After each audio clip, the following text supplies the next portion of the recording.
Independencia cubana. Antecedentes. La conquista de Cuba por los españoles se inició en el año 1509. Luego, en 1762, la ciudad de La Habana fue tomada por los ingleses. Meses más tarde, los españoles la recuperaron mediante un tratado, siendo Cuba una capitanía general dependiente del Virreinato de Nueva España. Estados Unidos, a cambio, se posesionó de Florida.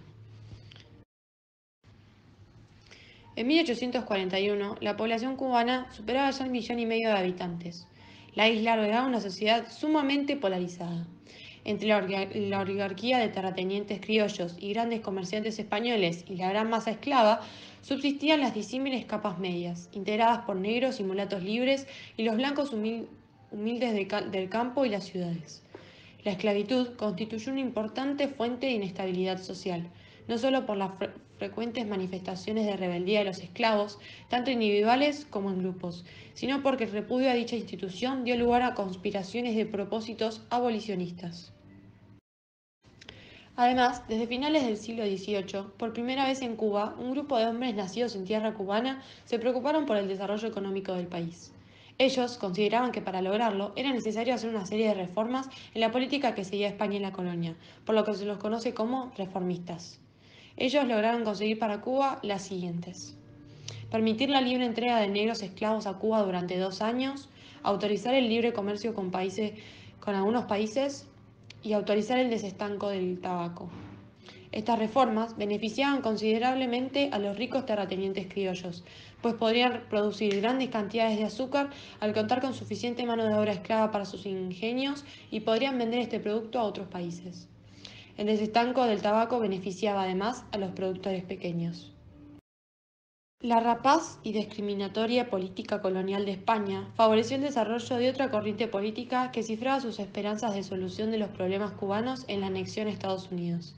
En esta actitud convergía tanto un sector de los hacendados esclavistas que veían en la incorporación de Cuba a Estados Unidos una garantía para la supervivencia de la esclavitud, dado el apoyo que encontrarían en los Estados Unidos.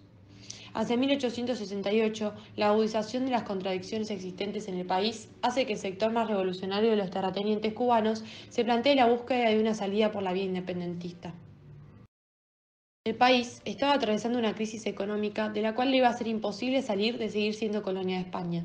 Esta situación se dio como consecuencia de las crisis mundiales de 1857 y 1866, ya que causaron que el precio del azúcar, principal materia prima exportada por el país, disminuyera notablemente.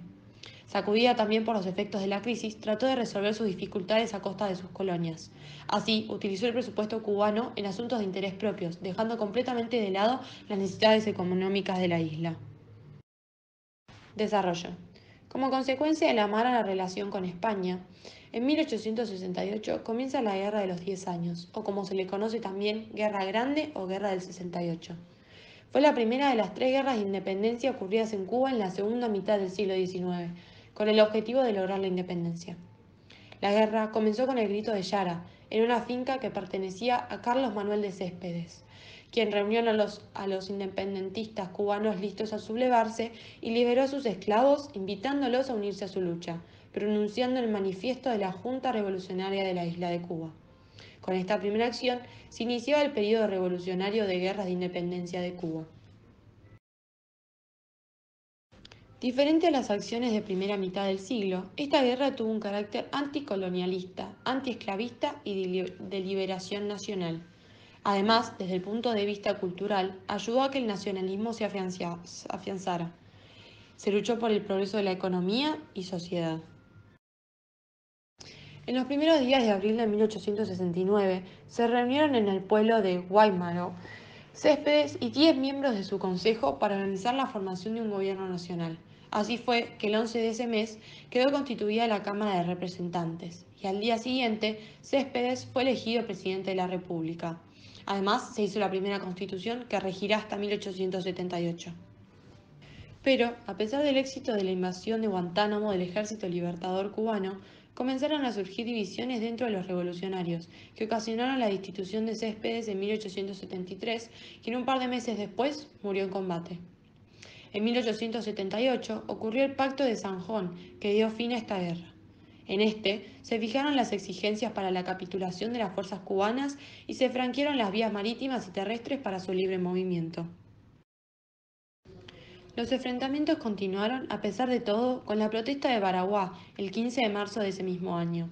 En ella, los jefes revolucionarios manifestaron su descontento con el pacto y su voluntad para continuar la lucha por la independencia. Es así que continuaron los enfrentamientos entre ambas partes hasta 1898, donde Estados Unidos intervino. La explosión del acorazado Maine en el puerto habanero es el hecho que Washington tomará como pretexto para movilizar la opinión pública e intervenir directamente en la guerra. Aunque admite formalmente la independencia de Cuba sin reconocer sus instituciones, Estados Unidos entra en guerra con España y con la colaboración de las fuerzas mambisas desembarca sus tropas en la costa sur de la zona oriental de Cuba. Es así como logrará controlar y apropiarse las colonias españolas Cuba, Puerto Rico y Filipinas. Constituciones. La primera constitución fue la de Guaymaro en 1869, que rigió hasta 1878. Los delegados aprobaron una carta magna en la que se nombraba la estructura del aparato directivo con la división en los poderes ejecutivo, legislativo y judicial, con la creación de una Cámara de Representantes para la dirección de las acciones. Carlos Manuel de Céspedes fue designado primer presidente de la República en armas y como vicepresidente resultó electo el camagüeyano Salvador Cisneros Betancourt. La segunda fue en 1878, cuando Antonio Maceo no aceptó el pacto celebrado con los españoles y con algunos parciales continuó la resistencia en Oriente. En Baraguá, los protestantes acordaron una sucinta constitución, la cual estableció un gobierno provisional. Para sustituir a la caducada Carta de Guaymaró, Fernando Figueredo redactó una nueva constitución de cinco artículos. En 1895, meses después de iniciar la guerra necesaria, se sancionó la Constitución de Jimaguayú, que se planteaba regir durante 2 años. La última hecha por la República de Armas fue la Constitución de la Yaya, el 29 de octubre de 1897. Esta promulgaba sustituir a la anterior Constitución. Se distingue por la inclusión en su texto de una parte dogmática, donde se desarrollaba un título especial relativo a los derechos individuales y políticos. Por otro lado, la Constitución cubana de 1901 fue la primera de las constituciones de la República de Cuba. Esta entró en vigor en el país el 20 de mayo de 1902 y los gobiernos operaron bajo ella hasta que fue reemplazada por la Constitución cubana de 1940.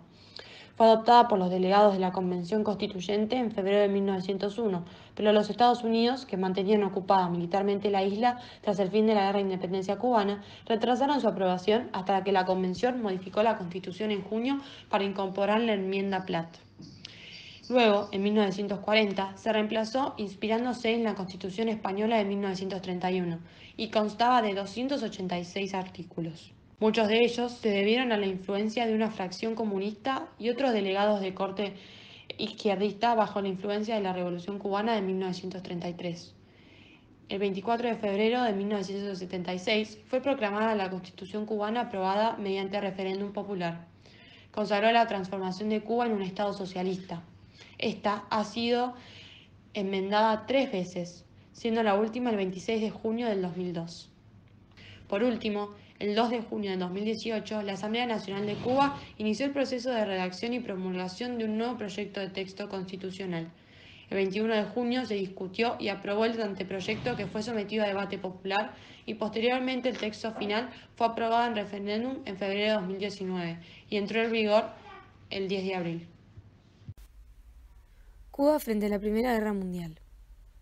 La Guerra Mundial, contemporáneamente llamada la Gran Guerra, fue una confrontación bélica centrada en Europa que empezó el 28 de julio de 1914 y finalizó el 11 de noviembre de 1918. Estados Unidos se unió en 1917 a la guerra, por ende, debido a la relación de dependencia que Cuba tenía con este, se vio inmerso a meterse y ayudar a esta potencia. En ese momento deja de ser neutro. Desde el inicio de la conflagración se observó la presencia de buques extranjeros en aguas cubanas, que venían a abastecerse de carbón. En los años siguientes, a 1914, se registró la presencia de buques alemanes en las proximidades de la isla, con lo cual se violaban los principios de neutralidad adoptados por Cuba. Por otra parte, a partir del 1 de febrero de 1917, Alemania dio inicio a una campaña submarina contra las naciones neutrales, la cual fue conocida como Guerra Submarina Total. El 6 de febrero, la República de Cuba recibió una notificación a través de la cual se le hacía saber que, desde el 1 de dicho mes en adelante, todo comercio en el mar sería combatido con todas las armas sin previo aviso, y que los barcos neutrales navegarían a su riesgo en la zona prohibida. Dicha zona se había establecido como parte del bloqueo a Gran Bretaña y sus islas, el litoral de Francia, Italia y el Mediterráneo oriental. Los submarinos alemanes tenían la tarea de impedir toda navegación y tráfico en esas zonas, amenazando y hundiendo toda embarcación que infringiera la prohibición sin importar cuál fuese su bandera, clase o destino. La acción levantó las protestas de las naciones neutrales, entre ellas Cuba, considerándola una violación de sus derechos y perjuicio a su comercio. Así lo expresó el presidente de la República de Cuba en mensaje al Congreso, con el fin de obtener su aprobación para declarar a Cuba en estado de guerra contra Alemania. Segunda Guerra Mundial. Durante la Segunda Guerra Mundial, Fulgencio Batista fue el presidente de la nación, que había sido elegido en las elecciones de 1940. Previamente había sido jefe personal del ejército a mediados de la década de 1930. Cuba fue oficialmente miembro de las Naciones Aliadas durante la Segunda Guerra Mundial, declarando la guerra primero a Japón y luego a Alemania e Italia, poco después del bombardeo en Pearl Harbor de Japón hacia Estados Unidos el 7 de noviembre de 1941. Debido a su posición estratégica, considerada la llave del Golfo de México, hizo que la Marina cubana se incorporara de inmediato a la lucha contra el eje Berlín-Roma-Tokio. Además, tiene una alianza estratégica importante con Estados Unidos. Por eso se incorporó rápidamente en la guerra. Al entrar en la guerra, Batista consiguió que Estados Unidos le comprara azúcar, así podía ser reexportada a Inglaterra y Rusia. Sin embargo, Cuba, el único país del Caribe que se sumó a la Segunda Guerra Mundial, perdió un centenar de hombres en la contienda. Los submarinos alemanes hundieron 4 barcos cubanos: el Mambí, el Manzanillo, el Santiago y el Libertad, que llevaron diferentes cargas a Estados Unidos. En ellos murieron 56 marinos cubanos, pero la Armada cubana también actuó. 15 de mayo de 1943, el buque antisubmarino SC-13, con la ayuda de la información de un martín pescador estadounidense, hundió el submarino alemán U-176, y solo bastaron 2 cargas de profundidad. En este submarino murieron sus 53 tripulantes junto a su capitán Rainer Dirksen, cerca de la provincia de Matanzas. Mariano Fayet fue el agente que descubrió a Lunin, el espía alemán que trabajaba en La Habana transmitiendo información a sus submarinos, y este espía fue ejecutado. Cuba en la crisis del 29. La llamada Gran Depresión se originó en Estados Unidos a partir de la caída de la bolsa del martes 29 de octubre de 1929 y rápidamente se extendió a casi todos los países del mundo. Cuba ya estaba pasando por un momento difícil económicamente antes de la crisis. El azúcar fue el principal cultivo exportado desde Cuba y después de la Primera Guerra Mundial los precios bajaron. Esta disminución continuó aún más, llegando a un nivel tan bajo como 0,57 centavos. Esto se combinó con la sobreproducción en Cuba. Durante la Primera Guerra Mundial, la producción de azúcar en Cuba había aumentado de 2,6 millones de toneladas a 40 millones de toneladas. Cuba estaba sumamente atada a los Estados Unidos debido al Tratado de Reciprocidad de 1902. Esto permitía el comercio a tarifas reducidas y, en consecuencia, no permitía el crecimiento local dentro de Cuba. Una vez que el comercio cayó, en torno a la depresión, las exportaciones a los Estados Unidos bajaron de 209 millones en 1925 a 39 mil millones en 1932, lo que afectó gravemente a la economía cubana. Las exportaciones de azúcar de Cuba a los Estados Unidos entre 1929 y 1934 se redujeron a 3,5 millones de toneladas a menos de 1 millón de toneladas. Se hizo un gran movimiento para aumentar el poder de la gente en Cuba a través de medidas a nivel comunista. Como por ejemplo, con los estudiantes, la universidad estaba mucho más disponible, ya que permitía solicitudes gratuitas para estudiantes de bajos ingresos. Con respecto a las mujeres ganaron sufragio en 1934. Los sindicatos de trabajadores, Batista proviene de un origen pobre y es un gran creyente en la autonomía de los sindicatos. Y en cuanto al gobierno, tras la depresión, Cuba se quedó con un gobierno democrático y un respeto general por la gente. La depresión causó un sentimiento general de inquietud entre la gente y llevó a que se